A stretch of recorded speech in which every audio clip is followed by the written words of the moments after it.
तो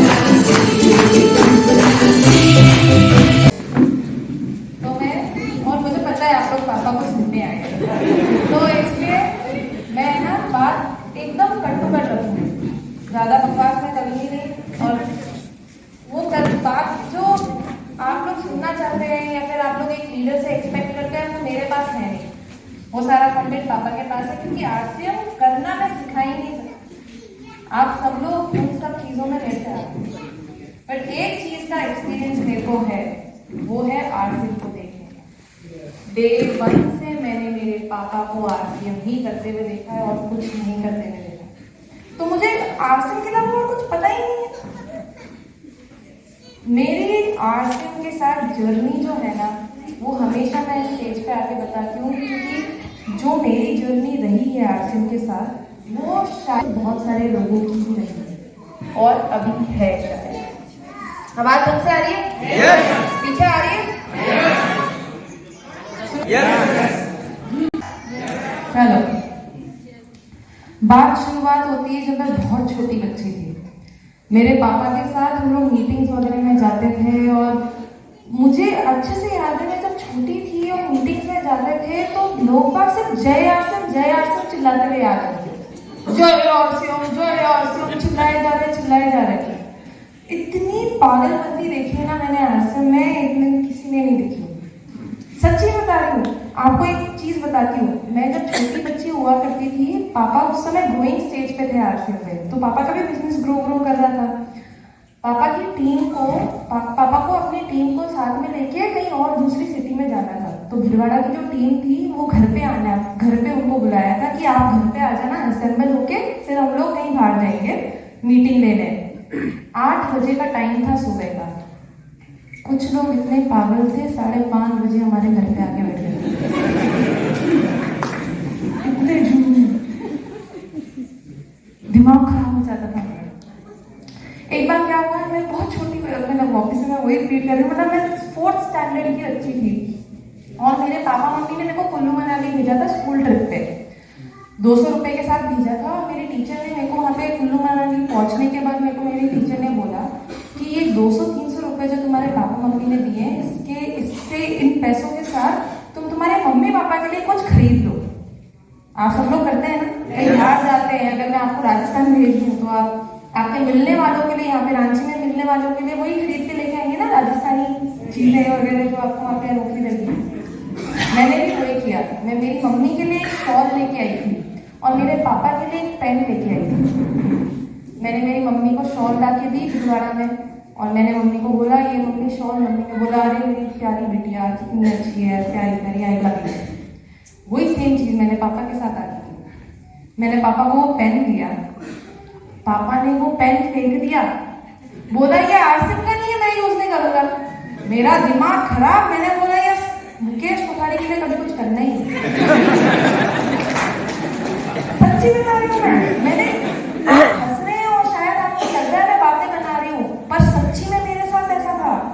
इतनी नफरत हो गई थी आरसीएम से कि डिसाइड कर लिया था कि कुछ भी कर लूंगी जिंदगी में, आरसीएम करूंगी ही नहीं, क्योंकि जय आरसीएम मेरे आसपास तो यही हो रहा था ना, छोटे बच्चे को तो उसकी फीस ही पसंद है। डिसाइड कर लिया था आरसीएम नहीं करूंगी। क्योंकि मैंने डिसाइड कर लिया था आरसीएम नहीं करना है, तो मुझे पता था कि मुझे ट्रेडिशनल पाथ फॉलो करना पड़ेगा। और ट्रेडिशनल पाथ होता है आप किसी चीज में अच्छे होते हो, उसकी डिस्कवरी करते हो, फिर आप उसके बारे में पढ़ाई करते हो, और फिर उसके अंदर आप जॉब करते हो। मैंने भी वही पाथ सेलेक्ट किया था। मुझे हमेशा से पता था मैं फैशन में अच्छी हूँ। कपड़ा बनाना मेरे को अच्छा नहीं लगता, पर कपड़े की मार्केटिंग करना बहुत अच्छा लगता है। इसलिए मैंने फैशन कम्युनिकेशन का कोर्स किया एसडी पार्सन्स, जो कि एक वर्ल्ड का नंबर 1 डिजाइनिंग कॉलेज है। अगर आप लोग सर्च करेंगे तो आप लोग देखेंगे कि मैं किसकी बात कर रही हूँ। एसडी पार्सन्स से, Parson school of design American institute है। मैंने वहाँ से अपनी डिग्री खत्म की फैशन कम्युनिकेशन की। फैशन कम्युनिकेशन की 4 साल की डिग्री खत्म करने के बाद कोविड चल गया था, तो जॉब्स कम थी। फिर भी मैंने जॉब ले ली, क्योंकि मेरे पास 3 ऑफर्स थे। मेरे पास जॉब्स के 3 ऑफर थे। उसमें से एक कंपनी थी रेनड्रॉप मीडिया। रेनड्रॉप मीडिया काम करता था पीआर का, पब्लिक रिलेशंस का, फिल्म एंड सेलिब्रिटीज का। तो तो आप लोगों को अभी सुन के लग रहा होगा इसने फिल्म स्टार्स के साथ काम किया है, कितनी अच्छी लाइफस्टाइल होगी। किसको अच्छा नहीं लगता एक फिल्म सेलिब्रिटी के साथ बैठ के उसके साथ चाय पीना, बात करना, किसको अच्छा नहीं लगता? सबको अच्छा लगता है। मेरे को वो चीज़ अट्रैक्ट कर दी। मैंने बोला भाई अगर काम करूंगी तो इसी में ही करूंगी, आगे बढ़ूंगी तो इसी में ही बढ़ूंगी। वो ग्लिटर दिख गया था मुझे। मैंने शुरुआत के 6 महीने बहुत अच्छे से नौकरी की और मैं कमा भी अच्छी ली थी। मेरी up to 1 lakh rupees salary, starting salary, क्योंकि हाई प्रोफाइल मेरी जॉब थी। मेरी जॉब में मेरे को इतना मजा आ रहा था 6 महीने, मुझे लग रहा था पापा मम्मी से छुटकारा हो गया। सच में अब मेरे को पापा मम्मी कुछ नहीं बोल सकते हैं। मैं खुद का पैसा कमा रही हूँ, मैं बाहर निकल रही हूँ, जो कर रही हूँ मैं खुद, मेरे खुद के बेसिस पर कर रही हूँ, खुद के टर्म्स पे कर रही हूँ। बट 6 महीने बाद, क्योंकि मेरा बहुत इनफॉर्मल सेक्टर था, तो आपको प्रमोशन भी बहुत जल्दी मिलते हैं। 6 महीने के बाद मेरा ऑफिस से प्रमोशन लगा। मेरा प्रमोशन लगा और मेरे को उस समय वो जो सैलरी मैं ले रही थी, इतनी बड़ी सैलरी, तब मेरे को रियलाइज नहीं हो रहा था। मेरे को तो बहुत अंदर से खुशी हो रही थी। बट प्रमोशन लगने के बाद मुझे ये रियलाइज नहीं हुआ कि प्रमोशन के साथ साथ रिस्पॉन्सिबिलिटी भी बढ़ती है। बढ़ती है कि नहीं बढ़ती है? जैसे जैसे आप ऊपर जाते हो जॉब में, वैसे वैसे आपकी रिस्पॉन्सिबिलिटी बढ़ती रहती है। मुझे वो चीज़ रियलाइज नहीं होती। मैं अकेली लड़की बॉम्बे में रहती थी, मेरे पापा मम्मी मेरे साथ नहीं रहते थे। मैं रोज सुबह घर से 8 बजे निकलती थी और रोज रात में 3 बजे आती थी। ये मेरी लाइफस्टाइल बन चुकी थी। मैं क्या कर रही थी मुझे खुद को भी नहीं पता था। मैं एक रोबोट की तरह चलती थी, बस इस बजे उठना है, इस बजे जाना है, इधर जाना है, उसके साथ इंटरव्यू करना है, ये सब कुछ, ये मेरी लाइफस्टाइल बन चुकी थी। आप मानेंगे नहीं, मेरे पापा मम्मी को मेरे लिए टाइम निकालना पड़ता था। बात भी नहीं होती थी हमारी। इतनी बिजी लाइफस्टाइल हो गई थी, मैं किसी के लिए काम कर रही थी मुझे भी नहीं पता। मैं उस समय कंपेयर कर रही थी कि यार मैं मेरे पापा के सामने तो मैं चीटी कितना कमा रही हूँ, बट आज क्यों ऐसा है कि मेरे पापा के, मतलब मेरे लिए मेरे पापा के लिए टाइम नहीं है। मैं ऐसा कौन सा झंडा गाड़ रही हूँ कि मेरे पास टाइम नहीं है। उस समय मेरे को रियलाइज हुआ कि शायद मैं जिस सिस्टम में हूँ ना, उसमें गड़बड़ है। क्योंकि मैंने मेरे पापा को हमेशा जब भी काम करते हुए देखा ना, तो बहुत लगन के साथ, बहुत पैशन के साथ, टाइम इतना माथा पच्ची करते नहीं देखा मैंने मेरे पापा को। और मैं वो कर रही और वो जॉब मुझे सूट नहीं हो रही। मुझे लग गया कि शायद मेरे पापा जो करते हैं वो मेरे से तो अच्छा ही है। बस ये सोच के बैठी थी। उस दिन मेरे को रियलाइज हुआ, हाँ पापा जो करते हैं वो ठीक है, पर अपने लिए नहीं है। मेरे को क्यों करना है, मेरे लिए नहीं है।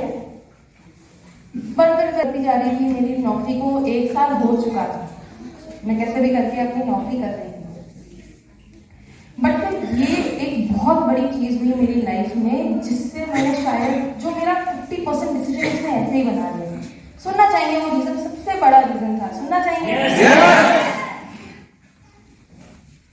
मेरी नौकरी को 1 साल हो चुका था और मेरे को क्या होता था ना, क्योंकि मैं सेलिब्रिटीज और मीडिया पे काम करती थी। मीडिया में आप क्या पढ़ते हैं सेलिब्रिटी के बारे में, उसके ऊपर काम करती थी। तो बहुत सारे जर्नलिस्ट से टच में रहना पड़ता था मुझे, और जर्नलिस्ट को बताना पड़ता था, एक भाई मेरे क्लाइंट के बारे में ऐसा ऐसा नहीं लिखना है, कुछ भी नेगेटिव लिखा तो मैं तेरे को मारूंगी, ऐसा। तो एक फिल्म रिलीज होती है तो उसके बारे में मेरे को कभी कभार आर्टिकल लिखना पड़ता था, जो आप न्यूज़पेपर में पढ़ते हैं। मैंने वो आर्टिकल लिखने में बहुत दिन लगाए। मतलब यूजुअली एक आर्टिकल को लिखने में मिनिमम 2 दिन तो लगते ही थे, क्योंकि उस आर्टिकल को लिखने के लिए आपको पहले मूवी देखनी पड़ती है, फिर सेलिब्रिटी का इंटरव्यू लेना पड़ता है, फिर आपको लैपटॉप खोल के वो आर्टिकल लिखना पड़ता है, फिर आपको वो बॉस अप्रूव करता है, फिर जिस पब्लिकेशन को आप दे रहे हो वो अप्रूव करता है। बहुत टीडियस काम होता है। इसको यूजुअली मिनिमम 2 दिन लगते हैं। पर फिर 1 साल बाद में मेरी लाइफ में AI आया, आर्टिफिशियल इंटेलिजेंस। आप में से कितने लोगों ने आर्टिफिशियल इंटेलिजेंस के बारे में सुना है? मेरे को एक बार शो ऑफ हैंड से बता दीजिए। काफी लोगों ने सुना है, बट फिर भी बहुत ज्यादा तादाद में लोग हैं जिन्होंने नहीं सुना। आपको सरल सी भाषा में समझाती हूँ आर्टिफिशियल इंटेलिजेंस का मतलब। AI मतलब आर्टिफिशियल इंटेलिजेंस, माने कि आप जो भी काम आज करते हैं वो एक कंप्यूटर भी कर सकता है।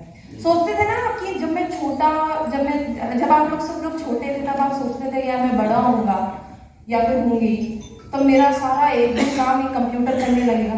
सोचा है किसी ने?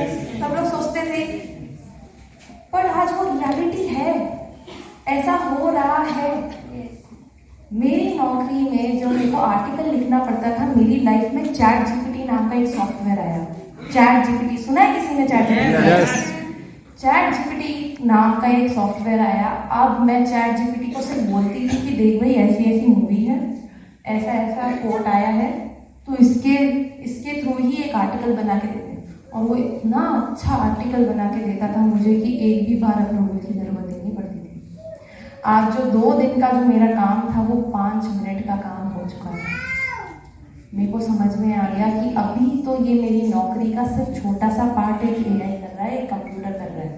धीरे धीरे सारी मेरी नौकरी कंप्यूटर करने लगेगा, मुझे पता भी नहीं चलेगा, बिल्कुल भी नहीं पता चलेगा, हवा से ऐसे निकल जाएगी। और ये तो 1 साल हुआ ही था मुझे काम करते करते।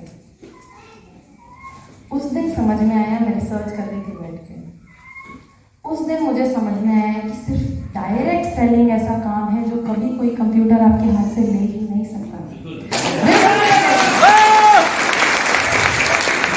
जानना चाहिए क्योंकि डायरेक्ट सेलिंग ह्यूमन कनेक्शंस बनाने का बिजनेस है। जो चीज कंप्यूटर कभी कर ही नहीं सकता, वो कंप्यूटर कैसे कभी हाथ से कोई चीज ले लेगा। हमें शुरुआत से सिखाया जाता है कि कंप्यूटर को सिर्फ 0 और 1 समझ में आता है, लॉजिक समझ में आता है कंप्यूटर को। बट ह्यूमन इमोशंस होते हैं ना, उनका लॉजिक नहीं होता। ह्यूमन इमोशन दिल लॉजिकल होता है। कोई इंसान कैसा क्यों सोच रहा है, उसकी जिंदगी में ऐसा क्यों हो रहा है, उसका कोई रीजन है? कुछ रीजन नहीं। तो इसलिए कभी कोई कंप्यूटर डायरेक्ट सेलिंग कर ही नहीं सकता। हाँ, टेक्नोलॉजी आ सकती है जो आपको हेल्प कर सकती है डायरेक्ट सेलिंग में, पर डायरेक्ट सेलिंग का जो बेस है वो कभी कोई कंप्यूटर कर ही नहीं सकता। जब मुझे वो बात समझ में आई, मुझे लगा कि आगे पीछे मुझे डायरेक्ट सेलिंग करनी पड़ेगी। ऐसा लगा मुझे, मैंने ऐसा सोचा आगे मुझे करनी पड़ेगी। मेरे पास स्टेज भी है, मैं आगे पीछे कर लूंगी, अभी नहीं करूंगी। बट आप मानेंगे नहीं, ये सब कुछ बोल के मैं भूल तो गई। विदिन हाफ ईयर मैंने अपनी नौकरी छोड़ी। और उसके पीछे भी एक रीजन है। वो 3rd रीजन था कि मेरी बॉस ने एक दिन मेरे ऊपर बहुत ज्यादा चिल्ला दिया। क्या हुआ था? प्रियंका चोपड़ा का नाम सुना है आप लोगों ने? बहुत बड़ी स्टार है, ग्लोबल स्टार। मैं उसकी पर्सनल पीआर थी। प्रियंका चोपड़ा अमेरिका से इंडिया आई थी किसी ब्रांड लॉन्च के लिए। उसकी खुद की ब्रांड का एक लॉन्च था नायका में। तो वो आई स्टेज पे, बहुत बड़ी कॉन्फ्रेंस थी। उसको मैंने समझा दिया था, पूरा पैम्पलेट बना के दिया था कि ऐसा नहीं बोलना है, ऐसा बोलना है। बहुत सारे मीडिया के लोग हैं, हर कुछ ही बोल दोगे तो कुछ भी लिख देंगे। तो वो स्टेज पे आई, बहुत बड़ा इवेंट था। तो मेरी बॉस भी मेरे साथ बैठी हुई थी उस दिन। तो बॉस यहाँ पे बैठी हुई है, मैं यहाँ पे बैठी हुई हूँ। प्रियंका चोपड़ा आई, चढ़ के कुछ बोलने लगी। बोलते बोलते उसने कुछ ऐसा बोल दिया जो उसको नहीं बोलना चाहिए। और इधर मेरी बॉस मेरे को देख के गुस्सा है सबके सामने, और तेरा दिमाग खराब है, सबके सामने चिल्ला रही, तेरा दिमाग खराब है, मैं फायर कर दूंगी, ऐसा थोड़ी ना करते हैं, अब हर कुछ ही सब कुछ लिख देंगे। जो मेरी मिस्टेक भी नहीं थी उसके ऊपर मेरे को इतना। और मेरे दिमाग में सिर्फ ये चल रहा था, यार प्रियंका चोपड़ा का भी तो मुंह है, मैं क्या कर सकती हूँ इसके पीछे। उसने आके बोल दिया, मैंने उसको समझाया था, उसने आके बोल दिया, अब इसमें मेरी कैसे मिस्टेक हुई, मैं क्या कर सकती हूँ इसमें। इतना रुलाया मैंने, काजल और मस्कारा डाल रखा था उस दिन आंखों में। रोते रोते है ना, काजल और मस्कारा साथ में आया। देखा है किसी पैंडा को, देखा है भालू को, देखा है, वैसे लग रही थी मैं पूरी, सब कुछ साथ में आया था। उसी समय उसी दिन 12 o'clock हो रही थी, रात की मिडनाइट हो रही थी। मैं रेस्टोरेंट में खाना खाने गई थी क्योंकि मैं बहुत ज़्यादा परेशान हो गई। मैं रेस्टोरेंट में खाना खाने गई और मैं रात में, इतनी रात में मैंने परेशान होकर मेरे पापा को फ़ोन किया और मैंने पापा को बोला कि पापा बिल्कुल भी मज़ा नहीं आ रहा है, मैं क्या करूँ, मैं क्यों कर रही हूँ ये नौकरी, मुझे बिल्कुल भी मज़ा नहीं आ रहा है। आप मेरे को बताओ, अगर मैंने फ्यूचर में आगे आरसीएम करने की चाह दिखाई तो क्या आप मेरा साथ दोगे? पापा ने बोला अभी के अभी नौकरी छोड़ दो और आरसीएम करना चालू कर।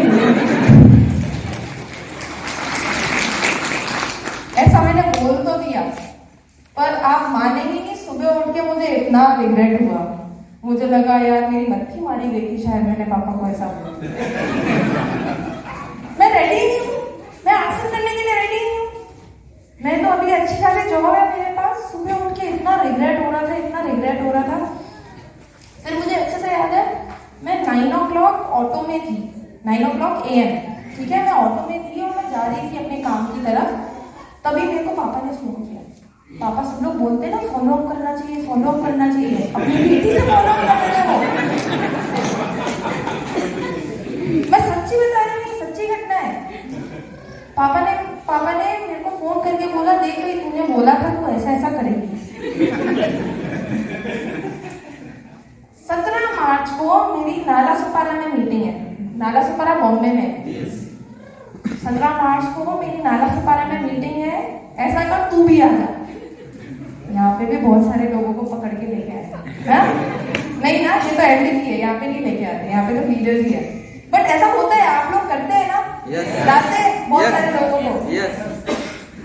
मेरे साथ भी वही हुआ था, मेरे पापा ने मेरे साथ वही किया। क्योंकि मैं मीडिया में काम करती थी, मेरे को सैटरडे संडे ऑफ नहीं मिलता था, तो मैं संडे की बात है, मैं कुछ भी झूठ बोल के, मेरी बॉस को झूठ बोल के मैं पापा के साथ मीटिंग में गई। और ये 17 साल बाद पापा की किसी मीटिंग में जा रही थी।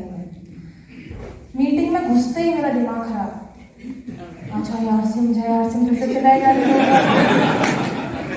दिमाग ऐसा खराब हो रहा था मेरा, मैंने बोला यार गलत ही बोल दिया पापा को, मैंने कुछ बहुत गलत बोल दिया, मेरे लिए नहीं है ये।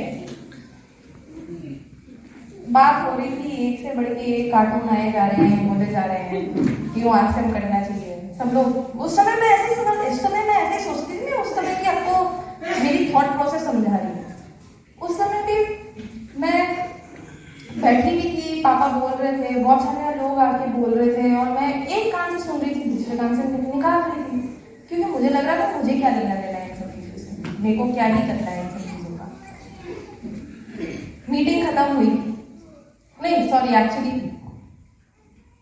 मीटिंग के बीच में एक लीडर है मिस सपना बाबा, कितने लोगों ने नाम सुना है मिस सपना बाबा का?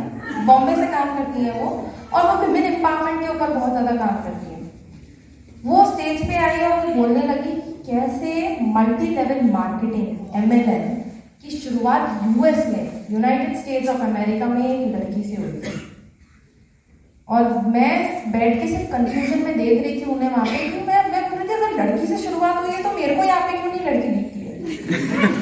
मुझे तो एक भी लड़की नहीं दिखती है। फिर भी मैंने, चलो मीटिंग खत्म हो गई और बहुत सारे मेरी जनरेशन की लड़कियां और कुछ लड़के मेरे पास आए, और वो मेरे पास आके बोलने लगे कि मैम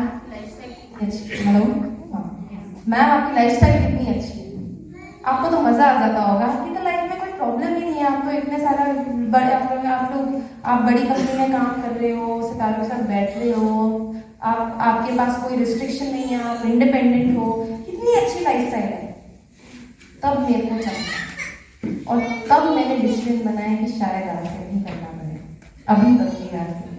और वो बात वो थी जो मेरे को चमकी, वो बात कुछ ऐसी थी, मुझे रियलाइजेशन होने लगा कि आज मैं जो भी लड़की हूँ, जैसी भी लड़की हूँ, जो भी कर सकती हूँ, जितनी भी इंडिपेंडेंस है मेरी लाइफ में, वो सिर्फ और सिर्फ आर्सियन की वजह से।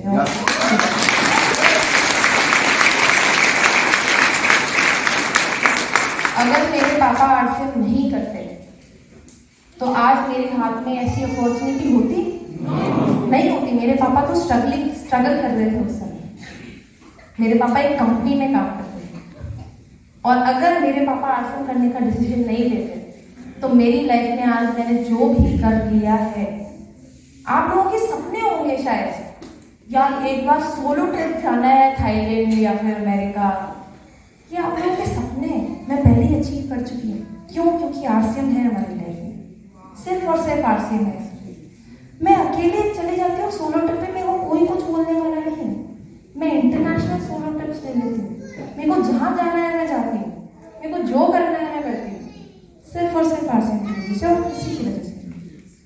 जब मेरे को ये चीज रियलाइज हुई, वो जो ड्राइव होता है ना, एक पर्पस होता है। अभी तक मैंने आपको 2 रीजंस बताए थे ना शुरुआत में, वो 2 रीजंस मेरे पास सिर्फ रीजन थे कि क्यों आरसीएम करना चाहिए।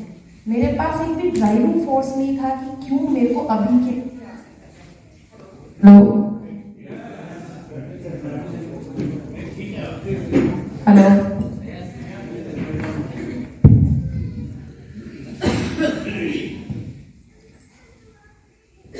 वो पैशन जो पॉइंट होता है जिसकी वजह से आप आगे ड्राइविंग करते हो, आगे आगे आप बढ़ते हो, वो एक रीजन ही नहीं था मेरे पास। ये जब बात मेरे को समझ में आई ना वुमेन एम्पावरमेंट की, तब मेरे को एक ड्राइविंग फैक्टर मिल गया। मैंने बोला मैं अभी के अभी जॉब छोड़ूंगी और आरसीएम करूंगी। और मैंने नेक्स्ट दिन अपने पेपर्स डाल दिए और मैंने 1 मई से 2023 में फर्स्ट टाइम आरसीएम करना, फुल टाइम करना चालू किया।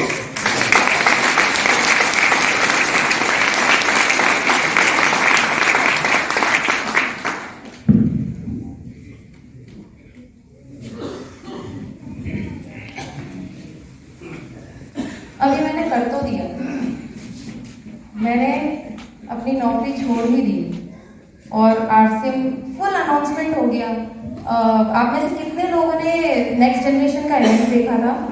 कितने लोगों ने अटेंड किया है? ठीक है, वहाँ पे मैंने दिखाया था एक चीज़ कि मैं कैसे हेट करती थी अपनी नौकरी को। मैं क्या अपने आप को बहुत सारे नोट्स लिखती रहती हूँ अपने आप के लिए, और वहाँ पे उस चीज़ में मैंने बताया था कि अब मैं अपनी नौकरी, मैं इतनी परेशान थी आरसीएम से, मैंने डिसाइड कर लिया था आरसीएम नहीं करूँगी। ये सब कुछ हो गया, अनाउंसमेंट भी हो गई आरसीएम में। सब कुछ होने के बाद मैं पापा को देख के बोल रही, पापा करना क्या होता है? मैं ये बोलते पापा, अरे अनाउंसमेंट तो हो गया पर करना क्या है? मेरे को कुछ नहीं पता। आप मानेंगे नहीं, अगस्त तक मेरे को पता ही नहीं था करना क्या होता है, कुछ भी नहीं पता था। और ये रिसेंट बात बता रही हूँ आपको। बट फिर एक इवेंट हुआ था जिम कॉर्बेट में, कीसोल का। कीसोल पता है ना आपको? कीसोल का एक इवेंट हुआ था जिम कॉर्बेट में, और वहाँ पे सारे जितने भी कोर लीडर्स हैं ना अपने आरसीएम के, सारे कोर लीडर्स वहाँ पे थे। अब मेरे पास एक अपॉर्चुनिटी थी, मैं पापा के साथ गई थी उस इवेंट में, और वहाँ पे सब लोग डिस्कस कर रहे थे कि कैसे कीसोल के ऊपर और आगे काम कर सकते हैं। और प्रियंका मैम ने एक पॉइंट रखा, उन्होंने बोला कि यार कीसोल बहुत अच्छी चीज़ है, बहुत अच्छे प्रोडक्ट्स हैं, पर पता नहीं क्यों इन प्रोडक्ट्स को ऐसा फ्रेमिंग मिल गई है कि ये सिर्फ लड़कियों के प्रोडक्ट्स हैं। और मैं वहाँ पे बैठ के सोच रही थी कि बाल धोना कब से लड़कियों का काम बन गया है? क्या इससे पहले मर्द बाल नहीं धो रहे थे? ये कैसी चीज हो गई? मैं बस वहाँ पे बैठ के कंफ्यूजन में थी और समझ में नहीं आ रहा था कि क्यों ऐसी फ्रेमिंग मिल रही है इन प्रोडक्ट्स को जो कि इतने अच्छे प्रोडक्ट्स हैं।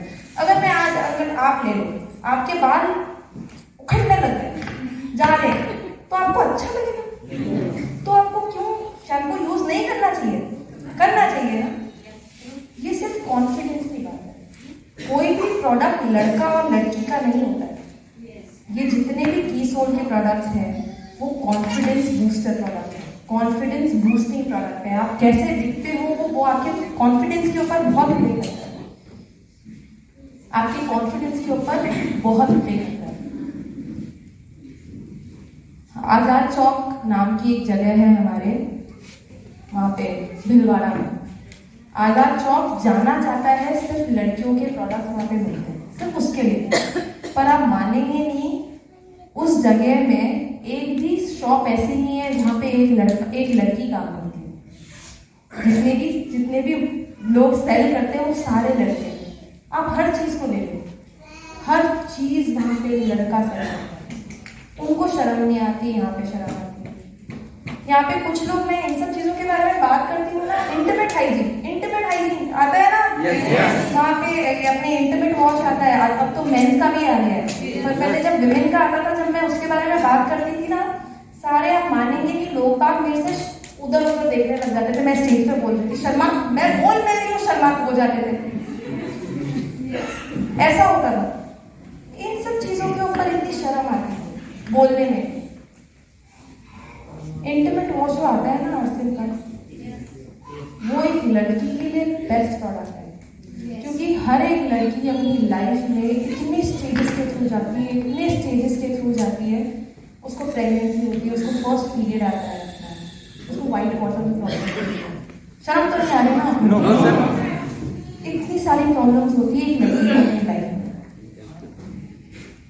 उस समय जब आपको इतनी प्रॉब्लम्स है अपनी लाइफ में, क्या आपको अपना ध्यान नहीं रखना चाहिए? तो इसलिए इंटरनेट वॉश आपके नीचे का ध्यान रखने के लिए बहुत ज़्यादा जरूरी है। अपने आप को सेफ, और क्या लड़की ही डिसाइड करती है आगे फ्यूचर में क्या होगा उसकी फैमिली में। अगर आप अपना ध्यान नहीं रखोगे तो आपकी फ्यूचर पीढ़ी कैसे सही होगी?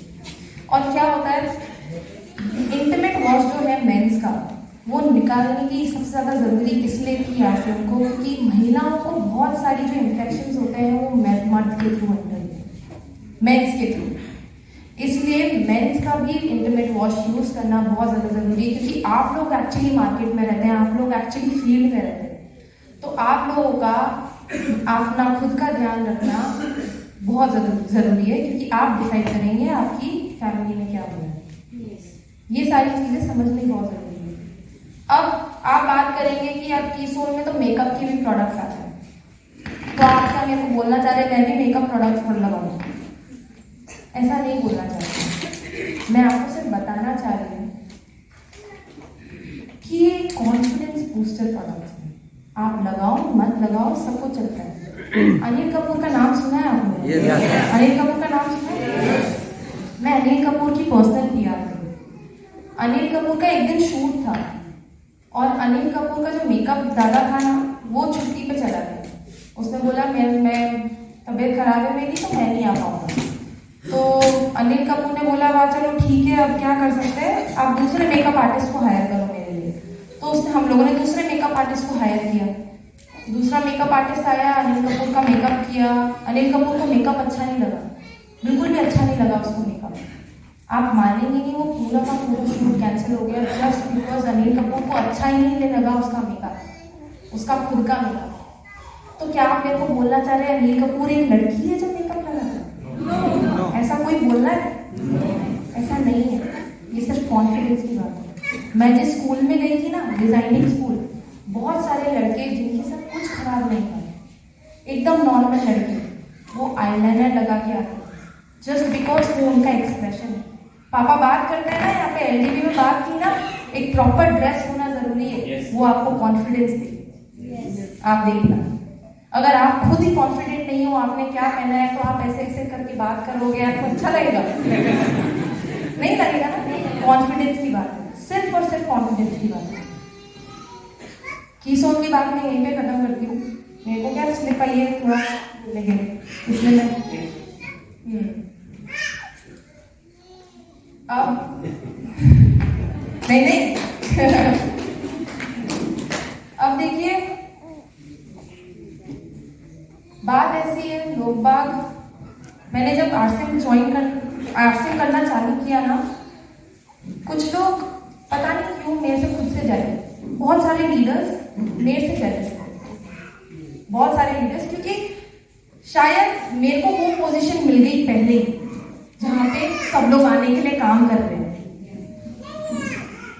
बट मेरे को एक चीज बार बार याद आ रही थी, एक चीज मैं बार बार सोच रही थी। जब मेरे को वाराणसी में एक लीडर थे, वो मेरे को मिले और वो मेरे को बोले कि आपकी कितना इजी बना दिया है ना काम आपके लिए, कितना इजी है आपके लिए काम, आपको तो आके यहाँ पे सिर्फ बोलना है, लोगों से मिलना है और उसमें ही आपका काम हो जाता है, आपको तो ज्यादा स्ट्रगलिंग भी नहीं देखनी पड़ी। तो मैं कहती हूँ ये सच है मेरे साथ ऐसा, मेरे को ज्यादा काम नहीं करना पड़ा क्योंकि मेरे पापा ने काम कर दिया, मेरी लाइफ आसान बन गई। अब मेरे को ग्राउंड जीरो से चालू करना ही नहीं पड़ेगा क्योंकि मेरे पापा ने पहले से ही मेरे लिए वो नीडें बना दी। और आप भी अपने बच्चों के लिए वो कर सकते हैं अगर आप वही करेंगे जो मेरे पापा ने। तो कब कोई कैसे बोल सकते,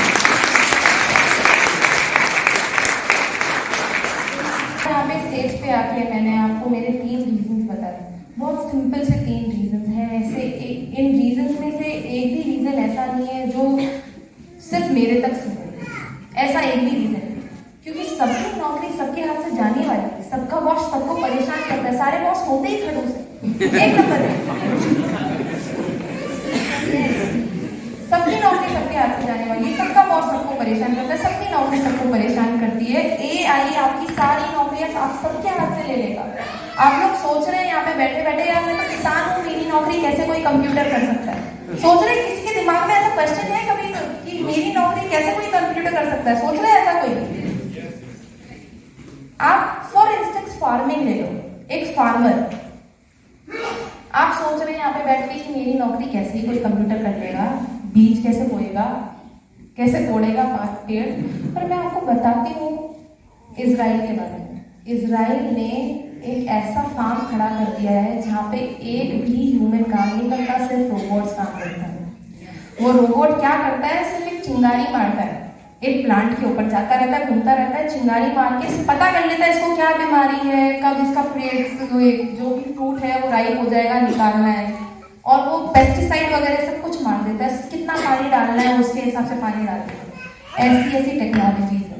तो फार्मर की भी जरूरत नहीं रहेगी आगे फ्यूचर में।